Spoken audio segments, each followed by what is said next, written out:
Welcome, everyone, to the Success Blueprint podcast. I'm your host, Ari Jakobov, and today I'm here with another very special guest. This guest I admire a ton for not only his work ethic, but his communication skills. He's been in sales for over 10 years and is genuinely a master at what he does. Without further ado, Sammy DeStefano. Thanks for having me, man. It's an Yeah, honor to have you. I know we've been wanting to do this for a while now, yeah, so I'm very, very pleased to have you on this podcast. yeah. I like what you've built. I just started watching these, I think a few months ago, Yeah. right? How long you been doing this? Yeah, just a few A few months now, months. yeah.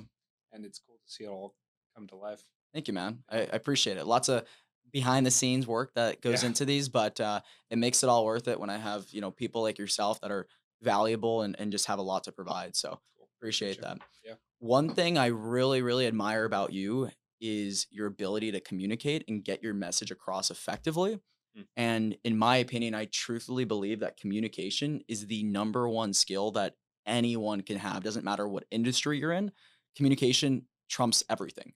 Yeah. So I'm always really curious, like, what about you made you the communicator you are today? Like, did you do any coaching for that? Or did you just naturally have this inclination to communicate? I wish I can go back knowing what I know now, right? Back to like when I was 16, dedicate a lot more time to it. I don't know. I think I was always attracted to like books on psychology or communication. They talk about body language or facial expressions. That was so intriguing to me over like fiction. So it started like really young, but then got into went to college for marketing, and that led into sales. Started selling BMWs for a while, and I mean now years in real estate.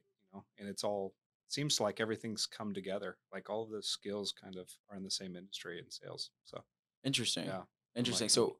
So what made you transition from, going to car sales to real estate? Like what was that turning point for you? Yeah. No one in my family had ever been in sales. And so when I was told, it was a good buddy that was already working in car sales, and he kind of explained how it worked, and I was like, "Wait, so if I don't sell anything, I make nothing?" Right? Like I was like, "That's kind of it's kind of like a video game, right? Like it's an actual report card. What you're doing every day matters, and it's Mm. adding up and accumulating." That was my first step into sales, and ever since then I've kind of been hooked.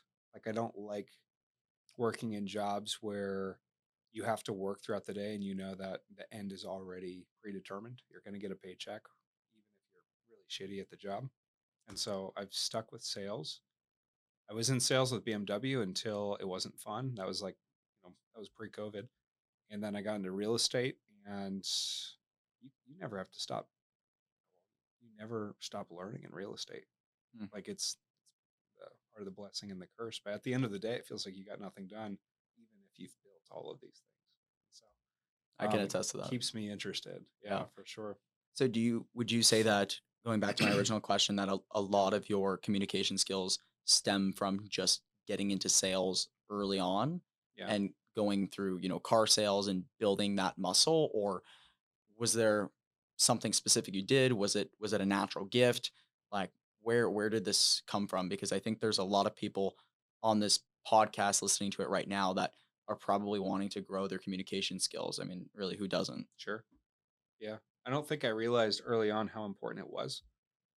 So the interest was always there. I think how I've honed the skill set is like anything. Like even if you're a professional, soccer player, football player, it's all the reps. Just going through the reps and the reps and the reps.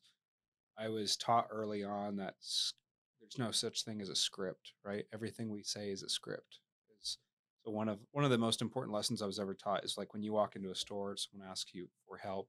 Do you need my help? And you say, no, I'm just looking. That's a script. You've learned that over the years.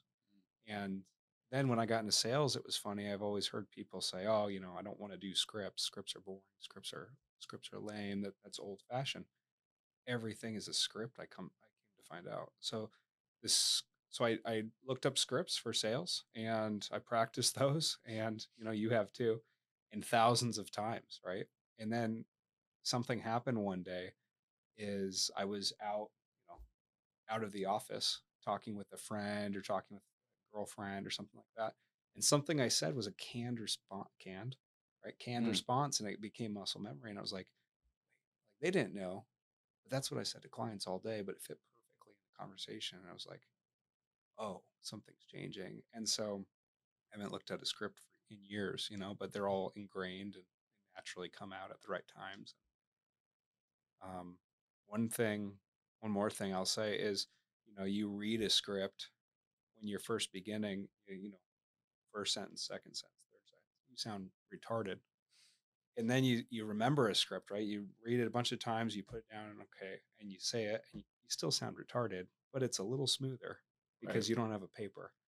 And the third one is I've found when it's ingrained like muscle memory, things become so much easier to do when you know what to say, just on response. But that's the same with everything in life. So Mm. yeah, So essentially, you just practiced. Like yeah, you sought for information, mhm, you practiced it, and you've just ingrained it to the point where it's muscle memory. It comes naturally, yeah, and it sounds like at this point, some of these scripts you've learned in sales almost translate to like your personal life and communication you everything. have outside of sales. Yeah, I think that's very everything. interesting because I've seen that in my life as well. Hmm, And it's not in a manipulative way or anything. It's yeah, just sales scripts are designed with psychology back to them already. yeah, Like there's psychological triggers embedded within those scripts that get people to either adopt your way of thinking or understand their way of thinking deeper. That way you can help them. yeah, And so I think those translate really, really well in life. And everything in life is sales, yeah. right? If you have a girlfriend or a wife now, right? Fiance. Fiance, Yeah. correct. And so, getting her to agree to go to the restaurant you want to go, right? Like that's a sale, It's all right? scripting. E- Yeah. Everything Yeah. everything is sales, and I bet you have a very good way of wording that with probably a lot of the scripting you've learned, Well, I'll among pause the you 10 on that years. because you're not engaged yet, right? Right. I think you're mostly working. You might be dating, but when you get a significant other, what I learned is the best salespeople in the world are horrible at sales when it comes to their significant other. They Uh, see through all of our bullshit. So, like, if you ask Cami, she's like, she'll tell me all the time. She's like, I have no idea why anyone hires you. you're so you're so because your communication, like, this is so cheesy, the things that you're saying, but it's cheesy because they're out of context, right? Like, we're not talking about her motivation and what she needs and me helping her get what she needs. We're just like, if you hear them off the bat, like, the reason that people like you work with people like me, that sounds cheesy. But if you put it in place, where you actually care about the person, it's no longer cheesy, it's it's funny too effective. because I don't think you intentionally do that. No, Right? And no, and and same here. Sometimes I'll be saying something to someone and they'll think it's salesy, even though this is not even sales context, but that's correct, just yeah. at this point, that's just how I speak. Like it Yeah. just comes naturally. So I I think And they're that's reading into what really we're interesting. And saying, if they know you well, they're like, wait, this what's going on here? This sounds Yeah. like a script. Yeah, yeah, yeah. So that's really funny. I love that she could tell that My apart. my fiance says it now, and then I remember early on in sales, it was like 3, 4 years in, my dad's in the military, right? So I hadn't talked to him for like 2 years, 2.5 years. And he came back and he was like, "Why are you talking like this?"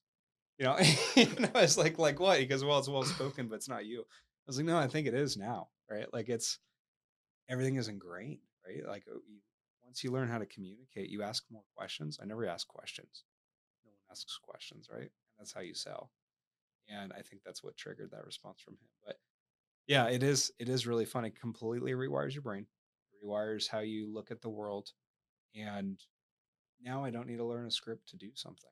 I just genuinely ask enough questions until I understand what they need done. And then I see if I can do that. I put the two together and they call it a sale. Right? Like, 100%. it's crazy to me. That's what I always tell my team or anyone I'm training is sales is 80% asking the right Hmm. questions and 20% actually selling yourself. Yeah. Right. And I think that's really important because most salespeople think that they have to constantly sell themselves and up talk themselves and their company and what they do. But the truth is, salespeople, we're like doctors, right? If a Yeah. doctor just came to you and just started prescribing you a bunch of things Yeah. and didn't even ask you your symptoms and what you're going through and what you're feeling, probably not a really good doctor. Yeah. And so, same as a salesperson, if you aren't asking the right questions to find out where they currently are right now, what they're struggling with, how are you going to help them with their solution? Yeah. And so, I've taken that framework into all parts of my life, in my Mhm. relationships, in my coaching, in my actual, real estate business, right? Yeah. And that has completely 360'd and changed everything. I notice Yeah. you do the same. And also something I've noticed about you is Mm. you have a very intentional tonality behind the questions you ask, Yep. right? It's not just like, "Oh, hey, why didn't that work out?" Or "Why do you feel that way?" It's, "What makes you, like, feel that way?" Yeah. Right? Like, you're it's the tonality, it comes off way more authentic, and it gets them to open up and really helps you understand where they're coming from. Yeah. Where did you learn that? That's a really good question. Yeah, I was just thinking about that. I think in the beginning it was still part of a script, right? There were little arrows. I had a real estate coach, and there was little arrows up and down, and one is an upswing, one's a downswing, Mm. right? And so an upswing, for anyone that doesn't know, is just like when you ask a question, like, "Hey, how you doing?" And an upswing, literally, like scientifically, if you want to break it down, is it creates doubt. How you doing? Oh, he doesn't care. But if I'm like, "Hey, how you doing?" Right there, it comes off genuine, and people don't doubt it. And so you can do that with relationships or business or anything. But I think now, after thousands of conversations, the business was always cold calling, so tens of thousands of conversations. I've used enough different inflections in my tone to know what works and what doesn't. And oh, that was interesting. He opened up when I asked it that way. And oh, now the last 20 times I've done that, the person's opened up. Do it this way and they don't. For me, it's a game. It really is. Like, this is a business, but technically I have a lot of fun in just understanding how you can change how someone feels just by the way you ask a question. I think that's powerful. That's really where you go from that, right? Use it for good or evil. That's a whole nother thing. Of But course. like, just being skilled in communication is really good. I love that. In Yeah. what scenario would you use an upswing, and what scenario would you use a downswing? Um, I think when someone's excited about something, I like using upswings so that I can be excited with them. And I mean, let me just be clear, right? Is like, this is now without thought. I still read a lot of books on it so I can explain it. But when I'm in the middle of it, I think I tend to use an upswing. If you're like, hey, I'm moving to California, we're gonna have a kid and build a family out there. Whoa, California, that's cool, right? And you're like, yeah, it really is. And the energy in the conversation continues to build. So you match the energy, and then you slightly 10% increase it at the same time. And then downswing is like when you're serious, right? Like when you ask someone to do something, somebody that works for you, hey, I need you to do this by 4 o'clock. 4 o'clock comes, it doesn't happen. Like, all right, I want to know what happened about it, right? And it's like, okay, we're not playing around. We're not excited. We're asking a direct Can you question, imagine if someone was like, "Ari, I wanna know what happened." Yeah, yeah, yeah. Like, I want to know what happened "I by wanna know four what o'clock. happened by I four think I might o'clock." fire you, right? Right? Like, so That'd you be could see how crazy. it doesn't match, right? Yeah, of course. And what I've Yeah. noticed, the best communicators, this comes naturally to them. It's Yeah. not, "I'm trying to manipulate this person, so I'm gonna use an upswing here." No, it's like, Yeah. it's natural communication, and take sales aside, this has nothing to do with sales. It just has to do with being a good communicator. So And if we could pause right here, right? Like, I'm going back to your first question, is like maybe 16-year-old me is watching a podcast like we're having, and it's either this and understanding the power behind what you say and that you can use that to build like a business, or going and watching a cartoon, right? Like, you're asking like, why was I interested? I feel like, why isn't everyone interested in it? You know, and it's not manipulation unless you use it for manipulation.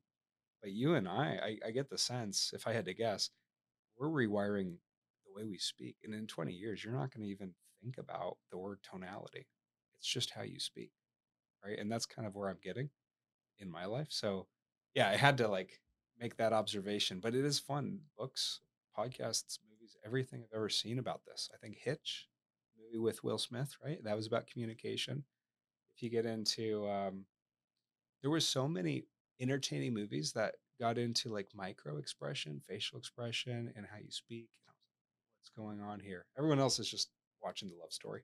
And I'm like, wait, he's teaching how to communicate, right? So, yeah, speaking of facial expressions, yeah, that's a powerful one. yeah. And I know in sales, we're taught to have certain facial expressions over the phone, right? That's Mm-hmm. why, they say smile and dial, It's a nuance point right? for sure. And Yeah. and it is a nuance point, Yeah. but it goes to show how much the facial expressions actually change your tonality and the way that you're perceived in the communication. So, Yeah. why they say smile and dial is because when you're smiling, even though they can't actually see your face, just because you're smiling, it changes the way your Changes your tonality tonality. comes Yeah. off, Or right? standing versus sitting. Standing versus sitting, right? I thought all this was bullshit when I first was taught it. It's crazy. It's But they put a little mirror on our desk, and you have to smile to yourself while you're talking. And now I don't even have to think about it. I'm on the phone. I'm like, Cammy's called me out about that too, right? It's funny, people that aren't in sales in our lives that are close with us, they look at the things we do, and it's so. Why do you do things that way? I'm like, I promise it's working, right? It's for a good reason. But I'll be like talking to a client, and I'm smiling. And she's like, "Why are you smiling? Just talk to him."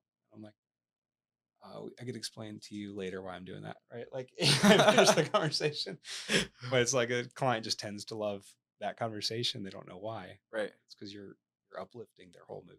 right. So And yeah, people do business with people they like. yeah, And yeah. I'm all about leaving a positive impression for every conversation I have. I don't care if it's business, personal relationships. Like after every conversation, I want people to walk away feeling better about themselves.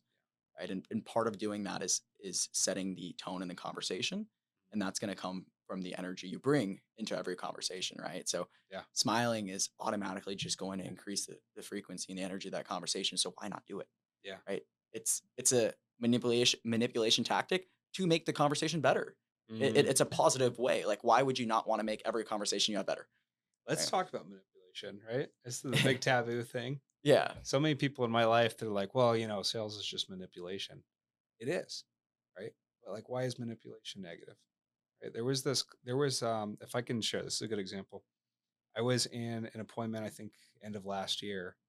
And I don't know if you've ever been, it's a trick question. I don't know if you've ever been in an appointment where the husband and the wife, they're no longer listening. You're still going through your little spiel, right? They invited you over, but they're so tired or whatever it is that they're turned off. And we were talking, they had me over to, I think they were interviewing me to have me sell their property. They got to the point where they were just like, I hate realtors, I hate real estate, I hate not sleeping, right? Like it was just end of their day. And I like took all my paperwork, right, that we spend hours preparing for these appointments, and I pushed it to the side and I was like, this stuff's boring to me too. And they're like, right. And they perked up like instantly. If you're just analyzing it, energy like just came into the room. And I was like, this isn't about the house. Like, where are you guys moving again? It's Florida. He's like, yeah, Florida. And she's like, yeah, we're trying to get there. So she's more excited. So I was like, okay, Ari, like your wife's really excited. Do you even want to go? Right in front of the wife. And he's like, yeah, we can go. And I said, what's Florida going to do for you? And he goes, well, the grandkids are there. But he wasn't excited.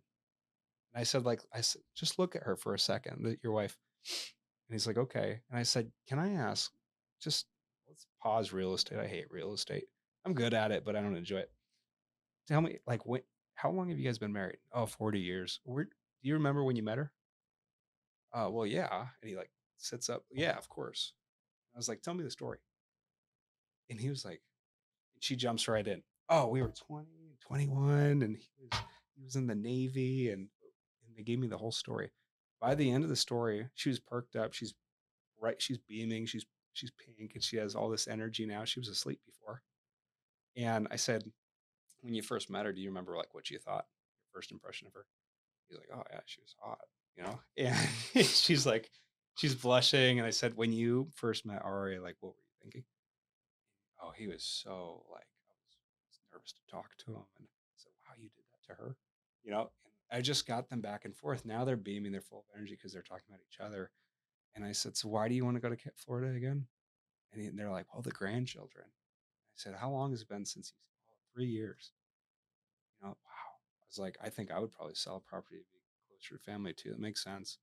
I said, so you seem like the guy that would do anything in the world for this woman right here. Like, oh yeah, she's my queen. I love her. And I said, look at her.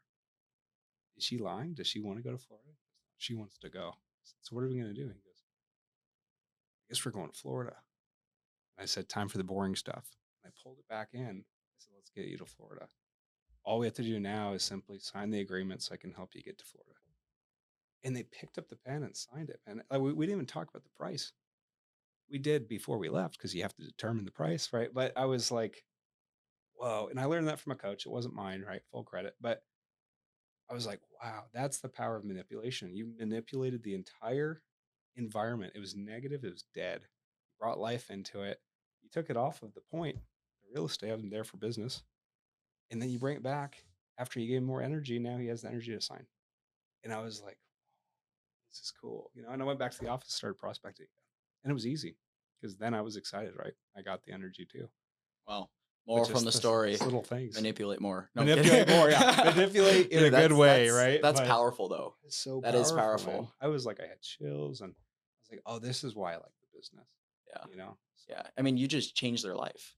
yeah, they're in Florida now. Yeah. You got them closer to their grandkids. You probably strengthened their relationship with not only each other, but with their entire family. And I mean, that could have changed the bloodline forever. It's not about real estate. It's not. I mean, it's just the move. Yeah, I love that. Yeah. You said you learned that from a coach. I mean, Yeah.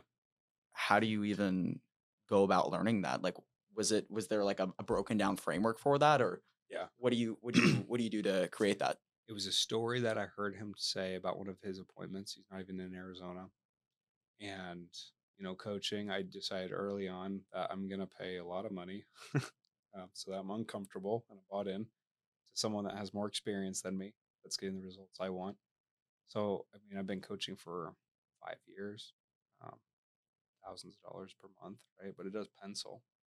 And I think when you hear stories from like if you and I are just hanging out right here and you tell me about an appointment, I can probably go and duplicate that appointment, right? I have the tonality. I know how to manipulate the situation, bring the energy back in. And I've done this thousands of times. I just never thought of that line. That was a good idea. So I'm going to go do it. And I think you can do the same with me, right? So like we have different personalities, different tones, but you can still do like the coach I'm talking about, really high energy, super masculine, super dominant, forceful. It's not how I am. I'm just more laid back. I'm like, let me just help you get what you want. People tend to like that. But I took the same thing and made it my own and put it out there. So once you get to the point, I think once you get to the point where all of this is ingrained in muscle memory, you're really just starting to have fun at that point. Because you can take risks in these appointments and say things you were never taught to say, but they're going to work well. So It's powerful. yeah, 88% of agents fail in real estate yeah, their first year. They don't make it past that. And then their second year, the numbers are pretty high as well. yeah. Why do you think you made it? Like, I wouldn't be surprised to hear that 88% of agents don't hire a coach. That's probably what it is. I never finished college, right? And I'm pretty like proud of it to say at this point. I'm kind of proud of it. Oh, me to too. Say. Yeah. The first 2 years, I was really kind of insecure. I go on these big appointments, and it's a doctor or an attorney. College doesn't come up, right? It has nothing to do with sales. And so what I'm seeing now is like I'm paying my tuition in coaching fees. Like you're not going to get around it. Like you're not going to become good at something without repetitions or without buying into it. And once I looked at it like that, it was really easy to make the decision. And coaching is expensive; it's always uncomfortable. But if you look at what your time is worth, you take what you make, take out the expenses, and then divide it by the number of hours you work, and then do it with your coach. That's my big thing. I teach everyone is do it with your coach. And like people have hired me to coach them on specific things, but I don't make a living being a coach. My coach is worth like $3,100 an hour if he just takes the time that he prospects and does real estate. And I'm like, wow. So I get like 2 hours of his time a month for $2,000. That's a deal, right? And before I would have been like, well, $2,000, I don't know if I can afford it. You can't afford not to, or you're just going to get out of the business. Every single person that's successful in this business says exactly that. They hired a coach. Yeah. That's where they want to be. They took all the advice, they implemented it, and now they're successful. And most importantly, regardless of how successful they are, guess what? They still have a coach. Probably a coincidence. Yeah, right? Crazy. And yeah. anyone who's not successful, most of the time, there's exceptions, of course. Sure. Most of the time, they don't have a coach. Yeah. And I personally think part of the reason why is there's this fear of spending money and not making it back. Yeah. But if you're fearful of that, then are you really meant to be an entrepreneur? Or in real estate or Or any other commission in job. any, I Yeah. mean, you We're might all as well putting go get money up a front. get Yeah. a 9 to 5, work a salary, and that's it. Yeah. Like, you've got to invest in yourself. Yeah. There is no better investment. You can take that 2 grand a month, throw it in the stock market, and maybe you'll make, 6 to 8% a year back, but Yeah. that's nothing compared to what you're gonna make back from the knowledge that's gonna feed you forever, Becoming a new person. Yeah. becoming a new person. I mean, Yeah. what you just did right there, changing that family's life. I mean, not only did you do that, I mean, you got a commission check out of it, of course, Yeah. and now you reinvest that back into coaching. Like, it's probably paid off a lot of that coaching, Yeah. and most importantly, it's given you skills that you can take with you forever. So, Yeah. I And thi it's fun. and it's fun. Yeah. Yeah, Finally having fun in the business. Once you get to that point, it's a grind for a while. Once you're reading scripts and you're trying to learn all of this stuff, but you get to a point where you're seasoned and it's just kind of fun. You realize none of this matters as much as you thought it mattered. That's like a really sweet point in any sales job. very true. Yeah. Going back in time a little bit, Yeah. what was the moment in your life where you decided you want to start focusing on self-development? Because I could tell you're very self-development focused, like finances, business aside, you're a full circle. Mhm. Like, you focus on everything. What was that like turning point in your life? Um, Again, I think I was kind of the weird kid that was always obsessed with it. Um, I just feel like I truly have the belief that you can learn how to do anything, right? Like if you look at the state of the country right now, like if you were lucky enough, you won the lottery to be born in America, right? And you just get to live here. You can either choose to work at McDonald's for I think it's $20 an hour now, which is close to what nurses make, or you can choose to be a doctor or an attorney or a CEO or an entrepreneur or whatever that means these days, right? And it's like there's really no excuse if you're not doing something. There's no excuse at all because most of us just aren't working. Like that's the reason you can't afford something is because you don't go to work most of the time. Other countries, they're working two, three jobs. If they really want something and they have a goal, they work two or three jobs and then they buy it. Well, we just like get a credit card and we work part time. We're so Like it's privileged. retarded. It's we're Yeah. America, we're Yeah. we're so privileged, and the people that understand the opportunity Yeah. are the ones that succeed. That's why I mean, I see it all the time, but so many immigrants that come to America, they see that opportunity, they succeed because they don't take it for granted. And Yeah. people like you and I that were born here and see the opportunity, we succeed because Yeah. we don't take it for granted. We understand that we have something special. Yeah. We won the lottery ticket just being born in America. And so it's really If you don't important know that we that, use that. travel a little bit.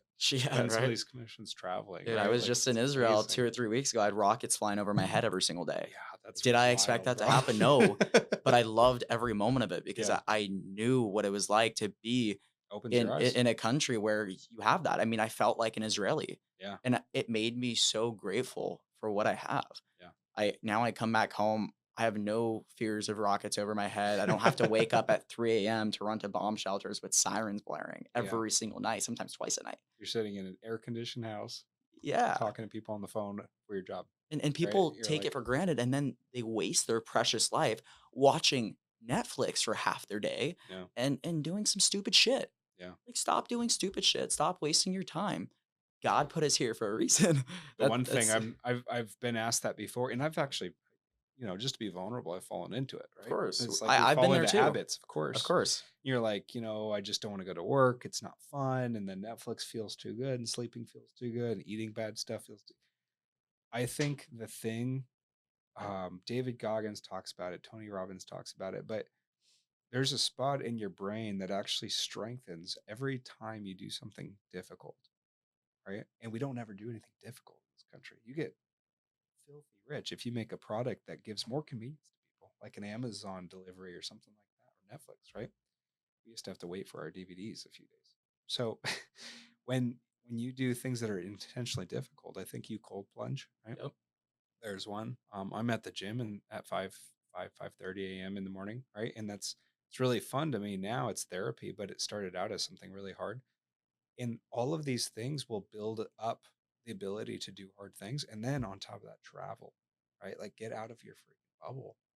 And that's a big, like, such a shitstorm in the country right now, and I don't think it's their I don't think it's the people's fault that are like getting worked up about this. They've only lived in Los Angeles. They've only lived in Phoenix.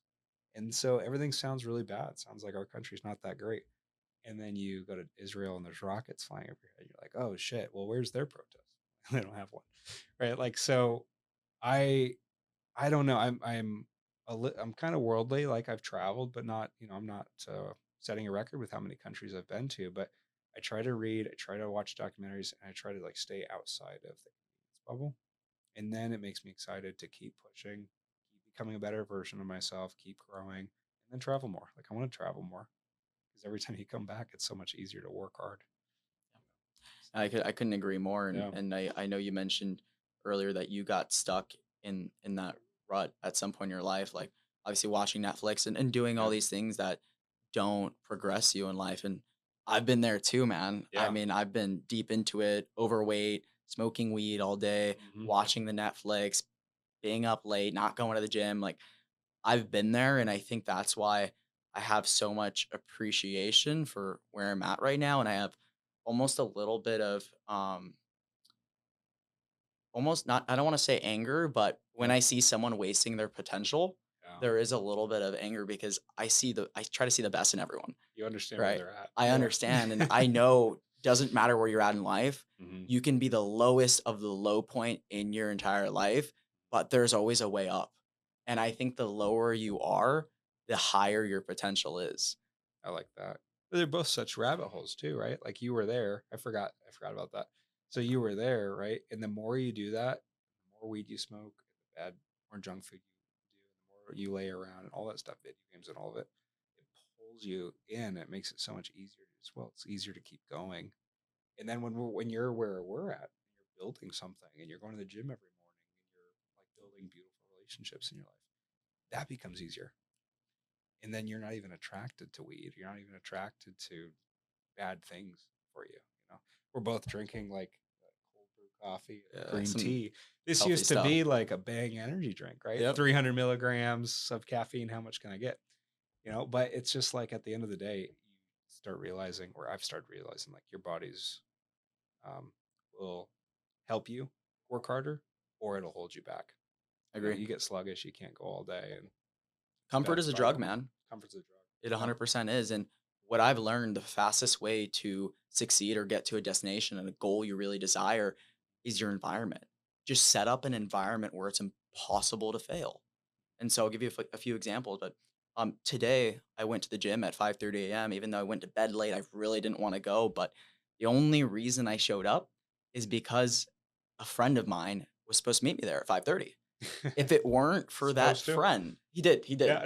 We met. But I Good. kid you not, if it weren't for that friend meeting me there, It'd be easy not to go. I probably would have slept in. Yeah. But I didn't want to look like a bitch. Yeah. So Yeah. he said he was gonna meet there. I'm a man of my word. If I say something, I do it. Yeah. And I already said it, and now I have to show up. And so accountability is so important. Another example, the office I have, Mhm. right? We're all there. We're all making dials. We're all holding each other accountable. Yeah. It's way easier to succeed if everyone else around you is doing it, Yeah. right? If I didn't have the office and I just woke up in my bedroom, it'd be a lot easier not to do the high income producing activities because I don't see anyone else doing it. Back to coaching, all this accountability.